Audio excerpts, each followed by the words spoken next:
Dans la campagne auxonnoise, on croise souvent les camionnettes de Frédéric.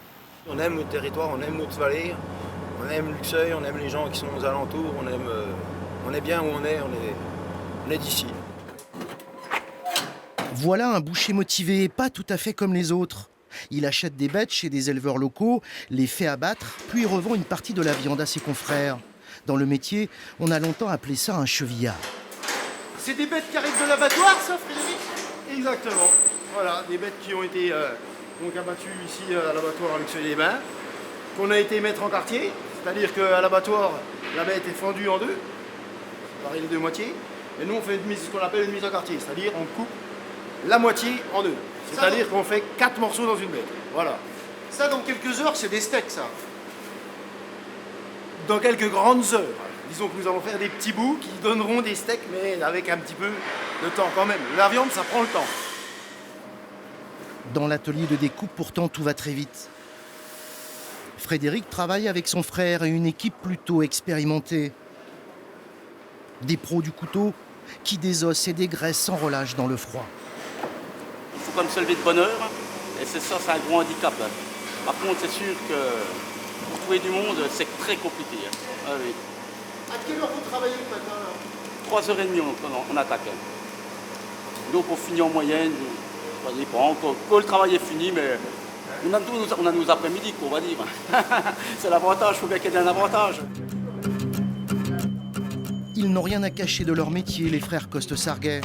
Et on l'a vu, dans leur rayon, on manque plutôt de bras. À une trentaine de kilomètres de là, au centre de formation des apprentis de Vesoul, on forme justement les bouchers de demain. Une denrée rare. Là, vous allez faire la séparation donc des culottes. Et puis ici, vous allez désosser donc les épaules.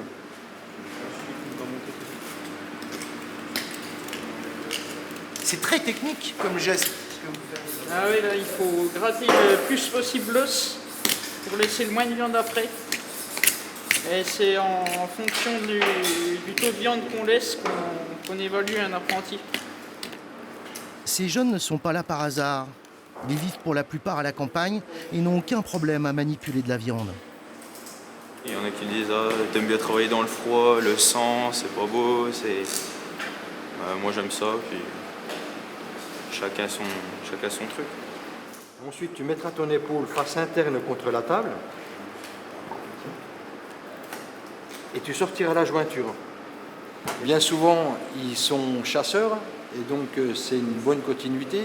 Ou alors ce sont des fils d'agriculteurs, ou alors il y a de la famille, un oncle, un frère, des copains, des cousins qui travaillent dans la partie, et ça les a intéressés. Et puis surtout, c'est un métier qui est porteur d'emploi. C'est surtout ça. Les steaks n'auraient peut-être pas la même saveur sans le savoir-faire des bouchers et celui des cuisiniers. Il est désormais temps de passer à table, mais nous verrons demain qu'il vaut mieux avoir de l'appétit.